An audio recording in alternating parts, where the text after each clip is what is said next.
Welcome students. आज के video में हम लोग सब्स्टिट्यूशन मेथड कवर करेंगे, ठीक है। और ये सब्स्टिट्यूशन मेथड उन 3 मेथड में से है, ठीक है, जहाँ पर हम लोग solution of linear equation find करते हैं। सोल्यूशन का मतलब अगेन मैं आपको फिर से बता रहा हूँ, सोल्यूशन का मतलब वो एक्स और वाई की वैल्यू जो दोनों इक्वेशन को सेटिस्फाई कर ले, ठीक है। और इसके बारे में और भी जानना है तो प्रीवियस वीडियो को वॉच करते हुए ही इस वीडियो में इसको देखिएगा, तभी आपको कंप्लीट सेंस आएगा, ठीक है। तो यहाँ पर हम लोग सब्स्टिट्यूशन करेंगे तो जो क्वेश्चंस रहेंगे उनके टाइप थोड़े डिफरेंट रहेंगे यहाँ पर, ठीक है। और वो तीनों टाइप जो है, तीनों चारों टाइप जो है वो यहाँ पर कवर करेंगे, ठीक है। तो पहला जो टाइप है सबसे बेसिक टाइप है और वहाँ पर सब्स्टिट्यूशन मेथड हम लोग अप्लाई करके देखते हैं। तो जो पहला क्वेश्चन है, ठीक है, उसको देखिए। 3x minus y equal to 3x minus y equal to 3 और 9x minus 3y equal to 9, ठीक है। ये आपका बेसिक क्वेश्चन है, ये भी क्वेश्चन एनसीईआरटी का ही है। तो यहाँ पर हम लोग सब्स्टिट्यूशन मेथड फॉलो करते हैं। तो अगर आप ग्राफिकल मेथड पढ़े थे तो वहाँ पर आपने वेरिएबल को सेपरेट करने का कुछ रूल पढ़ा था कि हमको वही वेरिएबल सेपरेट करने चाहिए जिसके कोफिशिएंट 1 हो, ठीक है, जिसके कोफिशिएंट इवन हो या जिसके कोफिशिएंट पॉजिटिव हो। तो सेम रूल यहाँ पर भी फॉलो करना है। अगर आप वो नहीं देखे हो तो पिछले वीडियो में जाके उसको देख लो, वो रूल को, तो समझ में आ जाएगा। तो यहाँ पर हमको क्या करना है, 2 स्टेप बेसिकली फॉलो करना है। पहला स्टेप ये फॉलो करना है कि किसी भी इक्वेशन से किसी भी वेरिएबल को आप सेपरेट करिए, ठीक है। Separate any variable from any equation, ठीक है। ये पहला काम रहेगा आपका सब्स्टिट्यूशन में। दूसरा स्टेप ये रहेगा कि जो भी वेरिएबल को आपने स्टेप 1 में सेपरेट किया है उसको अगले इक्वेशन में पुट कर देना है, ठीक है। तो सब्स्टिट्यूट, ठीक है, वेरिएबल सेपरेटेड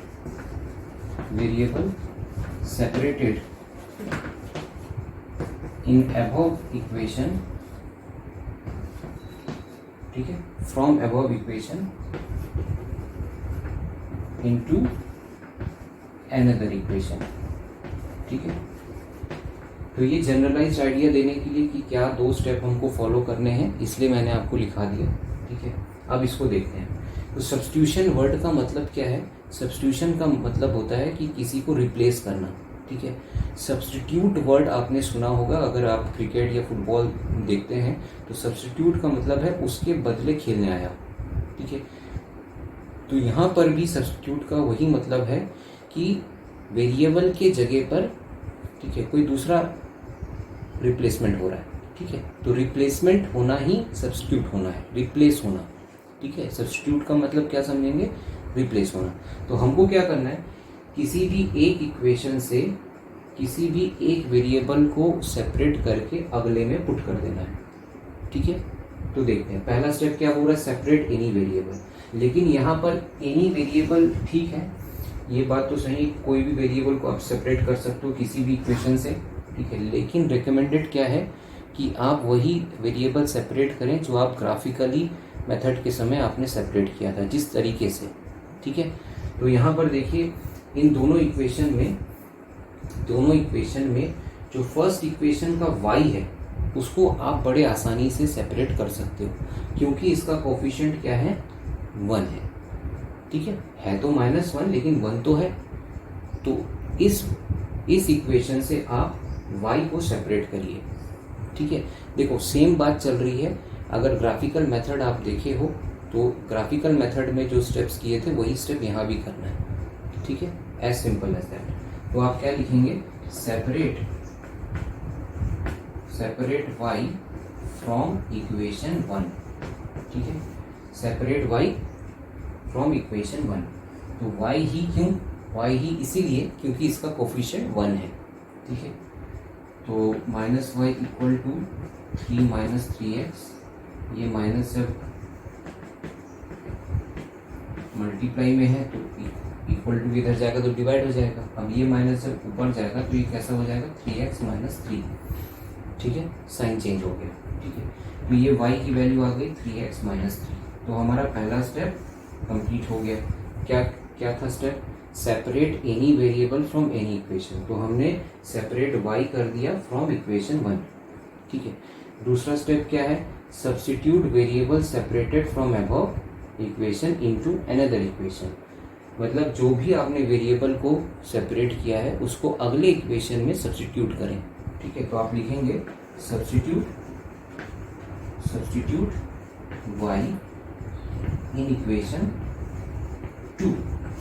इक्वेशन 1 से निकाला था और इक्वेशन 2 में पुट कर दिया। अगर इक्वेशन 2 से निकालते तो इक्वेशन 1 में पुट कर देते। ठीक है, तो सब्स्टिट्यूट का मतलब मैंने आपको बताया, इसका मतलब होता है रिप्लेस।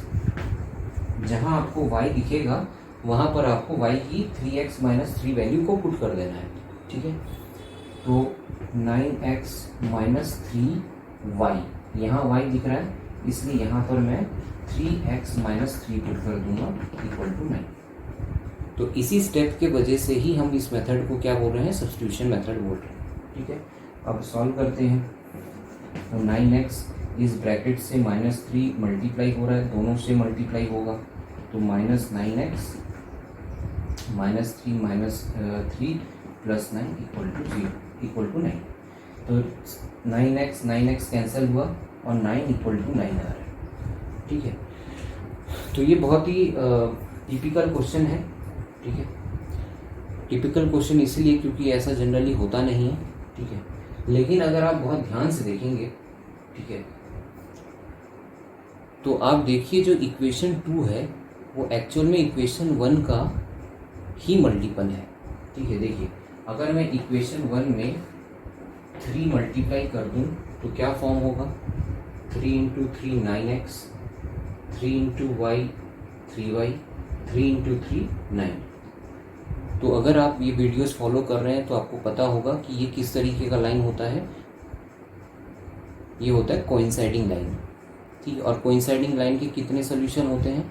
इनफाइनाइट सोल्यूशन होते हैं। तो जब भी किसी का भी अगर इनफाइनाइट सोल्यूशन है तो उनके ऐसे ही एक्सप्रेशन आएंगे, लेफ्ट हैंड साइड और राइट हैंड साइड दोनों ही बराबर आएंगे। ठीक है, बात समझ में आई?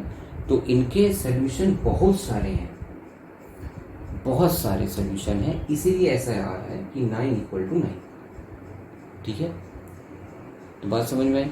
तो अगर आपको इस क्वेश्चन का सोल्यूशन पूछेगा तो क्या बताएंगे कि it has infinite many solution. ठीक है, इनफाइनाइट मेनी सोल्यूशन, बहुत सारे सोल्यूशन है। कोई एक सोल्यूशन नहीं है, बहुत सारे सोल्यूशन। मतलब जो इक्वेशन 1 का सोल्यूशन होगा वही इक्वेशन 2 का भी सोल्यूशन होगा। ठीक है, solution of equation 1 is solution of equation 2। ठीक है, क्योंकि दोनों लाइन क्या है? कोइंसाइडिंग है। ठीक है, अगर ये 1 है और ये 2 है तो जो 1 का सोल्यूशन होगा वही 2 का भी होगा। अब देखिए 1 का सोल्यूशन कैसे फाइंड कर सकते हो आप? 1 का सोल्यूशन फाइंड करने के लिए यहाँ पर x की वैल्यू आप 1 पुट कर दीजिए। ठीक है, x की वैल्यू 1 पुट कर देंगे तो क्या आ जाएगा? y equal to 3 minus 3 0। ठीक है, तो ये क्या आ गया? 1,0। तो ये सोल्यूशन है। ये जो सोल्यूशन है ये दोनों लीनियर इक्वेशन का सोल्यूशन है, दोनों इक्वेशन का सोल्यूशन है। ठीक है, गेटिंग माय पॉइंट? अब यहाँ पर अगर मैं कोई x की वैल्यू पुट कर देता हूँ 2 तो कितना हो जाएगा? 3 इंटू 2 माइनस 3 6 माइनस 3 3, तो 2,3। तो ये पॉइंट भी क्या है? ये पॉइंट भी सोल्यूशन है, दोनों के ही सोल्यूशन है। क्योंकि ये पॉइंट अगर ऐसा है, ये दूसरा पॉइंट ये होगा। तो ऐसे आप कितने पॉइंट्स फाइंड कर सकते हो? ऐसे तो आप इनफाइनाइट मेनी पॉइंट फाइंड कर सकते हो, इसीलिए कोई एक सोल्यूशन नहीं आएगा। ठीक है, ऐसे बहुत सारे सोल्यूशन आते जाएंगे। ठीक है, तो क्वेश्चन 1 क्लियर हो गया। अब चलते हैं क्वेश्चन नंबर 2। यहाँ पर हम लोग देख रहे हैं क्वेश्चन नंबर 2। क्वेश्चन नंबर 2 में खास क्या दिख रहा है कि यहाँ पर जो कोफिशिएंट्स हैं वो डेसिमल फॉर्म में है। ठीक है, तो आपको मालूम है डेसिमल फॉर्म से फ्रैक्शन फॉर्म में कैसे चेंज करते हैं, वही स्टेप आप पहले कर लेंगे। ठीक है, तो इसका मतलब ये है 0.2 का मतलब ये है कि 2 डिवाइडेड बाई 10 हो रहा है, ठीक है। 0.3 का मतलब क्या है कि 3/10 होगा, और 1.3 का मतलब है 13/10, ठीक है। सिमिलरली 4/10x, 5/10y और 23/10, ठीक है, यही मतलब होगा इनिशियली।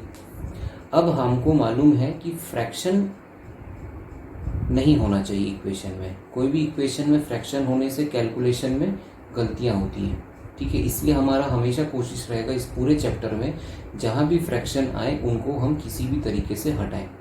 तो पहला मेथड क्या है इनको हटाने का, कि आप पूरे इक्वेशन में अगर आप देखो, पूरे इक्वेशन में अगर आप 10 मल्टीप्लाई कर देते हो, 10 मल्टीप्लाई कर देते हो, ठीक है, इसमें भी और सेकंड इक्वेशन में भी 10 मल्टीप्लाई कर देते हो, तो क्या होगा, सभी 10 जो है 20/10 हो जाएगा, 30/10 हो जाएगा, 130/10 हो जाएगा। तो 10 अपने आप कैंसल आउट हो जाएगा फ्रॉम द डिनोमिनेटर, डिनोमिनेटर से 10 हट जाएगा, ठीक है। तो कैसे हट जाएगा देखिए, तो 2 × 10/10, 3 × 10/10 और ये 13 × 10/10, ठीक है। आपने 10 मल्टीप्लाई किया तो सभी पूरे टर्म से 10 मल्टीप्लाई करना है, ठीक है। और ऐसा अगर लिख के करोगे तो ज़्यादा बेटर रहेगा कि multiply 10 on all the terms, ठीक है। मल्टीप्लाई द इक्वेशन बाय 10 ऐसा लिख दो, ठीक है। मल्टीप्लाई 10 ऑन बोथ इक्वेशन, दोनों इक्वेशन में 10 मल्टीप्लाई कर दो, ठीक है। तो ये 10 कैंसिल हुआ, ये 10 कैंसिल हुआ, 10 कैंसिल हुआ, क्या आ गया 2x + 3y = 13। और सिमिलरली ये क्या आ जाएगा 4 × 10/10, ये आ जाएगा 5/10 × 10 और ये 23/10 × 10। तो इसमें भी 10 कैंसिल, 10 कैंसिल, 10 कैंसिल, क्या आ रहा है 4x + 5y = 23। तो देखो यही सिंपल इक्वेशन था, उसको दिखने में ऐसा बनाया गया कि वो थोड़ा कॉम्प्लिकेटेड लगे, ठीक है। और कैसे कर दिया गया कि सब में डिवाइडेड बाय 10 कर दिया गया, ठीक है। तो कोई भी इक्वेशन में अगर आप ऐसा करेंगे तो ये डेसिमल में चेंज हो सकता है, ठीक है। ऐसा ज़रूरी नहीं है कि यही क्वेश्चन आएगा, यही एक्सप्रेशन रहेगा। कोई भी क्वेश्चन में अगर आप डिवाइड बाय 10 कर देंगे तो जो नंबर्स है वो डेसिमल में दिखने लगेंगे, तो उससे आपको घबराना नहीं है, ठीक है। उसका ठीक रिवर्स कर देना, क्या कि 10 मल्टीप्लाई कर देना, ठीक है। तो अब हमारे पास ये दो इक्वेशन आ गए, इनको अब हम सॉल्व करेंगे, ठीक है। चलिए देखते हैं सॉल्व करके, ठीक है। तो डेसिमल हटाने के बाद आपका जो क्वेश्चन 2 था वो अब ऐसा दिखने में हो गया है, ठीक है। अब नॉर्मल दिख रहा है। अब यहाँ पर आपको क्या देखना है कि सेपरेट वेरिएबल करना है। तो कौन से वेरिएबल को सेपरेट करें, जिसका कोफिशिएंट 1 हो या फिर इवन हो या फिर पॉजिटिव हो। तो आप देख रहे हो कि पहले वाले इक्वेशन में, ठीक है, x को सेपरेट करना चाहिए क्योंकि इसका कोफिशिएंट 2 है, इवन है, ठीक है। तो हम ऐसा लिखेंगे, सेपरेट x फ्रॉम इक्वेशन 1। तो क्या ज़रूरी है इक्वेशन 1 से ही x को सेपरेट करना? नहीं, कोई ज़रूरी नहीं है। आप चाहते तो सेकेंड इक्वेशन से y को भी सेपरेट कर सकते थे, ठीक है, क्योंकि स्टेप में यही कहा गया है कि separate any variable from any equation. लेकिन क्यों ऐसा कर रहे हैं? ताकि हम फ्रैक्शन से बच जाएं, ठीक है। तो सेपरेट x फ्रॉम इक्वेशन 1, तो 2x = 13 - 3y, x = 13 - 3y/2, ठीक है। तो ये आ गया आपका x का वैल्यू। अब सेकेंड स्टेप में क्या बोला है, जो भी वैल्यू को आप सेपरेट किए हो उसको सब्स्टिट्यूट करिए दूसरे इक्वेशन में, ठीक है। तो दूसरा इक्वेशन क्या है, इक्वेशन 2 है। तो सब्स्टिट्यूट x इन इक्वेशन 2।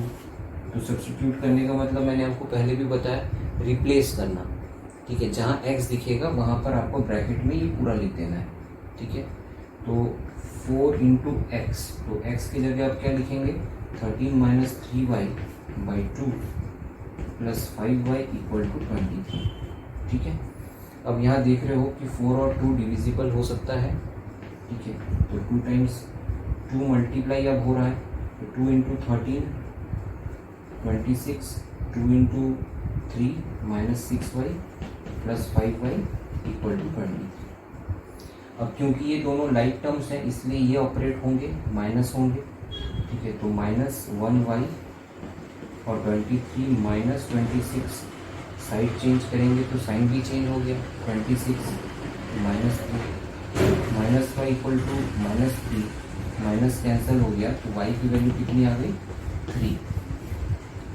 तो क्या हमारा सोल्यूशन आ गया, ठीक है। इस लेवल पे आने के बाद होता ये है कि इतना मेहनत करता है बच्चा और सोचता है कि चलो एक आंसर आ गया, लेकिन आंसर सिर्फ y नहीं है, x भी फाइंड करना है, क्योंकि सोल्यूशन कोई एक नहीं होता, दो होते हैं, ठीक है, x एंड y, ठीक है। तो आपको x भी फाइंड करना है।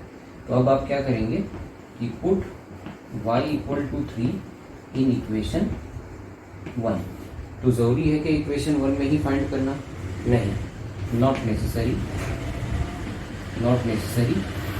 आप किसी भी इक्वेशन में पुट कर सकते थे y की वैल्यू, चाहे तो आप 2 में पुट कर सकते थे, चाहे तो आप 1 में पुट कर सकते थे, ठीक है। तो जब चॉइस होता है ना हमारे पास, तभी हम कंफ्यूजन क्रिएट होते हैं, ठीक है, तभी हमको कंफ्यूजन होता है। जैसे अभी मैंने बोल दिया कि नहीं, कोई भी इक्वेशन में पुट करो, तो आपके दिमाग में चलता रहेगा कि कौन सी इक्वेशन पुट करें, कौन सी इक्वेशन। अगर मैं यहाँ जैसे लिख दिया हूँ कि इक्वेशन 1 में, तो आपको एक डायरेक्शन मिल गया, हाँ जो भी y की वैल्यू आएगी, x की वैल्यू आएगी, उसको इक्वेशन 1 में ही पुट करना है, तो क्लियरिटी रहता है, ठीक है। वैसे चॉइस है ना, अगर मैथमेटिकली देखें तो आप कोई भी इक्वेशन में पुट कर सकते हैं, ठीक है। डायरेक्शन देने के लिए मैंने यहाँ पर इक्वेशन 1 कहा, ठीक है। तो put y equal to 3 in equation 1, तो जहाँ पर आपको y दिख रहा है वहाँ पर 3 पुट कर दीजिए, तो 2x plus 9 equal to this, 2x equal to 13 minus 9, तो कितना आ जाएगा 6 आ जाएगा, ठीक है। 2x इक्वल टू 6 है ना, सॉरी 4, तो x इक्वल टू कितना आ गया 4/2 दैट इज 2। x की वैल्यू कितनी आ गई 2। तो सोल्यूशन क्या कहेंगे, सोल्यूशन है आपका 2,3। देखिए, तो ये सोल्यूशन फाइंड करने के लिए क्या आपको ग्राफ बनाने की ज़रूरत पड़ी, नहीं पड़ी। तो यही उसका एडवांटेज है ना, कि ग्राफ की ज़रूरत नहीं पड़ रही है, आप एल्जेब्रिकली ही फाइंड कर ले रहे हो कि कॉमन पॉइंट क्या होगा, ठीक है। तो ये बहुत इम्पोर्टेंट नहीं, लेकिन बहुत अच्छा क्वेश्चन था, क्योंकि ये डेसिमल में था, ठीक है। चलिए, ये आपका थर्ड क्वेश्चन है, यहाँ पर भी ये भी क्वेश्चन एनसीईआरटी का ही है। तो यहाँ पर आपको दिखने में थोड़ा डरावना बना दिया गया है, क्योंकि इसमें रूट आ गया। तो जब भी कोई एक्सप्रेशन में रूट आ जाता है तो बच्चे थोड़ा घबरा जाते हैं, लेकिन आपको मैं बता दूं कि रूट से बहुत ज़्यादा फर्क नहीं पड़ेगा, ठीक है। रूट को ऑपरेट करना थोड़ा सा डिफ़िकल्ट होता है, लेकिन सब्स्टिट्यूशन में ये बहुत ही ईजी है, ठीक है। चलिए, तो यहाँ पर हमारे पास दो इक्वेशन है, ये इक्वेशन 1 है, इक्वेशन 2 है। अगर हम पुरानी बातों को याद करके अगर देखें तो हमें उस वेरिएबल को सेपरेट करना चाहिए जो कि इवन हो या 1 हो या पॉजिटिव हो। तो यहाँ पर क्योंकि जो रूट है वो एक इरेशनल नंबर है, तो वो ना ही इवन होगा ना ही ऑड होगा। तो ये आपके पास फ्रीडम है, आप कोई भी वेरिएबल को सेपरेट कर सकते हैं, ठीक है। कोई भी वेरिएबल को सेपरेट कर दीजिए, क्योंकि इनका कोफिशिएंट ना ही 1 है ना ही इवन है, ठीक है। रूट 2 को आप इवन नहीं बोलोगे क्योंकि वो इरेशनल नंबर है, ठीक है। तो हम लोग यहाँ क्या करते हैं, सेपरेट x कर देते हैं, ठीक है, फ्रॉम 1, ठीक है। 1 से x को सेपरेट कर देते हैं, तो इसका मतलब -√3y, तो x इक्वल टू -√3y√2y, ठीक है। ये हमने x को सेपरेट कर दिया, ठीक है। √2 मल्टीप्लाई हो रहा था, इक्वल टू के इधर गया तो डिवाइड हो गया, ठीक है। अब यहाँ पर देखिए सेकेंड स्टेप क्या बोला है, substitute the variable to another equation. तो दूसरा इक्वेशन क्या है, इक्वेशन 2 है। तो substitute x in equation 2, equation 2 में x को सब्स्टिट्यूट कर दीजिए। तो जहाँ x है वहाँ पर √3/√2y minus root 8y equal to 0। ठीक है, अब यहाँ पर एक छोटा सा प्रोसेस है जो आप दूसरे क्वेश्चन में भी करेंगे तो बहुत यूज़फुल रहेगा, है ना। यही करना है ऐसा कोई ज़रूरी नहीं है, ठीक है, लेकिन आपको फर्दर क्वेश्चंस में जो चीज़ काम आएगा वो मैं यहाँ पर आपको बता देंगे। ठीक है, अब देखिए यहाँ पर क्या हो रहा है, यहाँ पर रूट 2 एज ए फ्रैक्शन आ रहा है, डिनोमिनेटर में आ रहा है, और दूसरी बात कि ये रूट 2 और ये रूट 2 कैंसिल आउट नहीं हो रहा है, डिवाइड नहीं हो रहा है, क्योंकि दोनों अलग हैं। तो अब रूट 2 को कैसे हटाएं? तो याद रखिए, जब भी फ्रैक्शन इंट्रोड्यूस हो जाए आपके इक्वेशन में तो पूरे इक्वेशन को ही उस नंबर से मल्टीप्लाई कर देना चाहिए। तो हम क्या करेंगे, ये पूरे इक्वेशन को रूट 2 से मल्टीप्लाई करवा देंगे। ठीक है, ऐसा करने से क्या होगा कि आपका जो फ्रैक्शन है वो हट जाएगा। ठीक है, और ये सिर्फ इस क्वेश्चन के लिए नहीं बता रहा हूँ, फर्दर जब आप सब्स्टिट्यूशन करेंगे या एलिमिनेशन करेंगे या कोई फ्रैक्शनल वैल्यूज आ जाएंगे तब भी हमको यही चीज़ करना है। तो याद रखेंगे इस स्टेप को। ठीक है, तो चलिए रूट 2 को मल्टीप्लाई करते हैं। तो रूट 2 इंटू रूट 3 ऐसा लिखोगे आप, root 3 by root 2 into y. पहले टर्म से रूट 2 मल्टीप्लाई हो गया, दूसरे टर्म से रूट 2 मल्टीप्लाई होगा इक्वल टू 0। ठीक है, अब देखो रूट 2 कैंसिल हो जा रहा है, हट गया फ्रैक्शन। रूट 3 इंटू रूट 3 क्या होगा, माइनस 3y हो जाएगा, क्योंकि रूट 3 का स्क्वायर 3 होता है। और यहाँ पर आप देखिए रूट 2 इंटू रूट 8 रूट 16 होगा, और रूट 16 क्या है, 4 स्क्वायर इज योर 16। ठीक है, तो यहाँ पर माइनस 4y इक्वल टू 0 आ जाएगा। ठीक है, तो ये हो गया माइनस 7y इक्वल टू 0, तो y equal to 0 by minus 7। तो यहाँ पर आके भी बच्चे गलती करते हैं कि 0 डिवाइडेड बाई एनी नंबर कितना होगा, तो कुछ भी लिख के आ जाते हैं, जबकि ये है कितना, 0। ठीक है, तो y 0 आ गया। फिर से क्या यही सोल्यूशन है? नहीं, हमको x भी फाइंड करना है। तो आप ये y की वैल्यू को आप यहाँ पर या किसी भी इक्वेशन में पुट कर दीजिए। Put y equal to 0 in equation 1। ठीक है, तो इक्वेशन 1 में पुट कर दिए y की वैल्यू, तो रूट 2x इक्वल टू 0, तो x equal to 0 by root 2, तो ये भी क्या आ जाएगा, 0। तो x की वैल्यू भी कितनी आ गई, 0। तो इसका मतलब क्या हुआ, क्वेश्चन में आपको सीखने को क्या मिला, बहुत इंपॉर्टेंट बात है। ठीक है, देखिए इस क्वेश्चन को अगर ध्यान से देखेंगे तो इस क्वेश्चन में कांस्टेंट टर्म नहीं है, there is no constant term. ठीक है, तो अगर मैं जनरल फॉर्म में लिखूं तो ये कुछ इस तरीके का है, a2x plus b2y equal to 0। ठीक है, इसमें कांस्टेंट टर्म नहीं है, कांस्टेंट टर्म दोनों में ही 0 है। तो इसका मतलब ये हुआ कि जब आप इसका ग्राफ बनाओगे, ऐसे लाइंस का जब आप ग्राफ बनाओगे तो it will pass from both equation will pass from origin.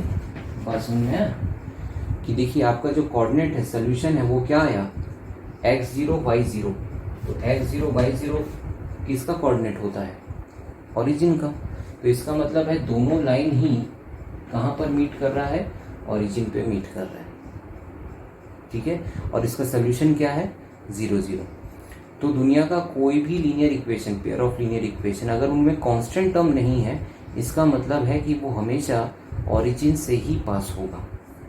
ठीक है, अगर मान लीजिए क्वेश्चन मैंने आपको पूछा, ठीक है, सपोज मैंने आपसे क्वेश्चन पूछा,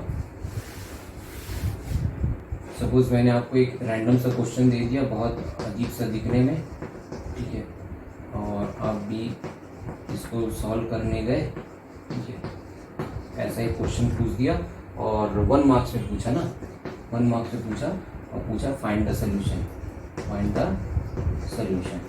ठीक है, हो सकता है ऐसा 1 मार्क्स में पूछ दिया जाए, है ना। अब आप सोचोगे अरे ये तो सब्स्टिट्यूशन मेथड है, 1 मार्क्स में कैसे आ गया। ठीक है, तब आपको ये चीज़ ध्यान में रखना है, क्योंकि दोनों इक्वेशन में कांस्टेंट टर्म नहीं है, तो डेफिनेटली ये दोनों जो लाइन है कहाँ मीट करेंगे, ओरिजिन पे, और उनका सोल्यूशन भी क्या होगा, ओरिजिन ही होगा। तो आप डायरेक्टली आंसर कर सकते हो कि इनका सोल्यूशन क्या है, 0,0, तो आपको 1 मार्क्स मिल जाएगा। ठीक है, तो ये आपको कंफ्यूज करने के लिए दिया गया है। ठीक है, कि अब आप अगर मान लो अगर इतना कुछ करने के बाद 0,0 आया तो आंसर तो सही आया, लेकिन एग्ज़ाम में टाइम आपका चला गया। ठीक है, आपका सोल्यूशन जरूर आएगा, लेकिन क्या आएगा, 0 और 0 ही आएगा। ठीक है, लेकिन ये पूरा करने में आपको कुछ समय लगा ना, वही वेस्ट है। तो एग्ज़ाम में सिर्फ बनना ज़रूरी नहीं है, जल्दी बनना भी ज़रूरी है। ठीक है, इसीलिए ये कभी कभी ऐसा क्वेश्चन फॉर्म हो जाता है। तो ध्यान रखिएगा इस क्वेश्चन से क्या सीखने को मिला।